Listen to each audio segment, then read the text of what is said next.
ये सब जो हमारी प्रॉब्लम्स हैं, whether is related to fear और सक्सेस और ये और वो, ये सारी चीज़ें, इन सब चीज़ों का जवाब आज से लगभग हजारों साल पहले ही श्रीमद् भागवत गीता के अंदर सिर्फ एक लाइन में स्पष्ट तरीका से बताया हुआ है। प्रॉब्लम्स क्या है कि हमको वह लाइन समझ में नहीं आ रहा है। मुझे भी समझ में नहीं आया था जब मैं पहली बार सुना था। और वह लाइन क्या है, आप सबको पता होगा कि कर्म किए जा फल की इच्छा मत कर, कर्म किए जा फल की इच्छा मत कर। जब मैं पहली बार इसको सुना तो मुझे भी लगा फिर तो इसका मतलब कुछ भी नहीं, क्योंकि आज के समय में इसका बिल्कुल ऑपोजिट हो रहा है। सबसे ज़्यादा मेहनत कौन कर रहा है? एक रिक्शे वाला। सबसे ज़्यादा जो मेहनत है वह एक रिक्शे वाला कर रहा है और उसे क्या मिल रहा है? कुछ भी नहीं।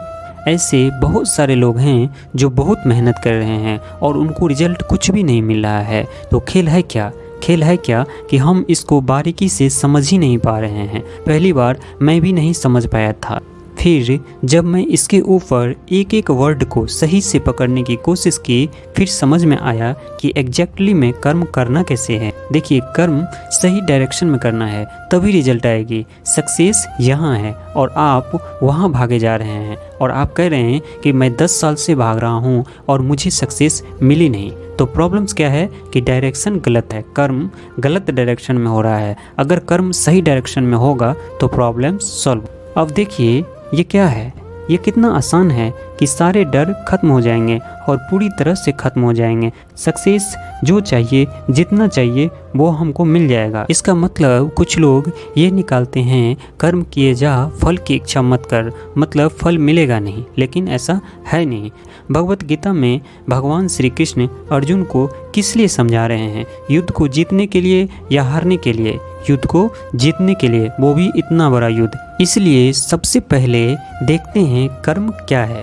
कर्म 3 लेवल पे होते हैं। एक है जो अपने बॉडी से करते हैं, जो हम समझते हैं। कर्म का मतलब जिसको हम मेहनत बोलते हैं, वह कर्म इम्पोर्टेंट है ही नहीं।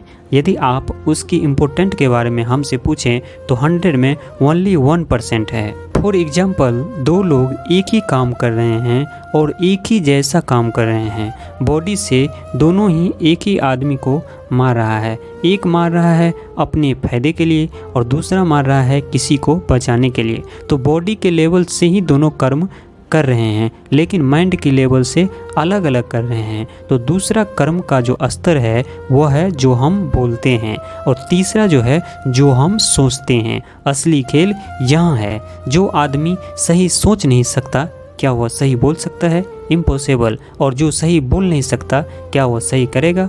बिल्कुल नहीं। तो सारी कर्मों की ही बातें हो रही है, वह यहाँ हो रही है। वह कर्म क्या है? सोच लेवल पे। और जिसकी सोच सही डायरेक्शन में हो गई, उसकी लाइफ सही डायरेक्शन में जानी ही जानी है। उसको तो फल मिलना ही मिलना है।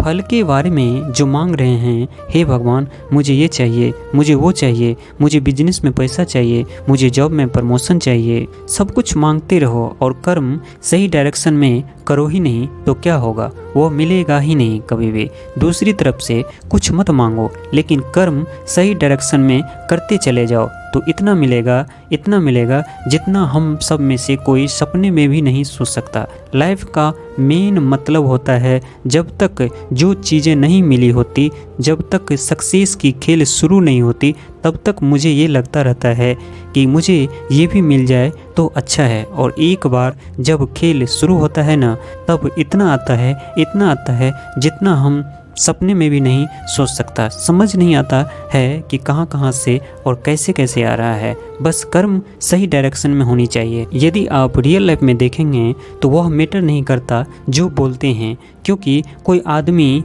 बोलता तो है बड़ी बड़ी बातें, जब करने की बारी आती है तो वह कुछ भी नहीं कर सकता, क्योंकि ये अंदर से कुछ और सोच रहे हैं और बाहर कुछ और बोल रहे हैं। जब ये तीनों चीज़ें सेम एक स्तर पर हो जाती हैं, जो आप सोच रहे हैं वैसे ही आप कर रहे हैं, तब मेडिकल होना शुरू हो जाता है। तब कोई एक्स्ट्रा ऑर्डिनरी नहीं होता, तब सिर्फ हिस्ट्री क्रिएट होता है। तब वो चीज़ होता है जिसके लिए सक्सेस बहुत छोटा वर्ड हो जाता है। सक्सेस से कुछ बहुत बड़ा हुआ हो जाता है जो हम सपने में भी नहीं सोचा था।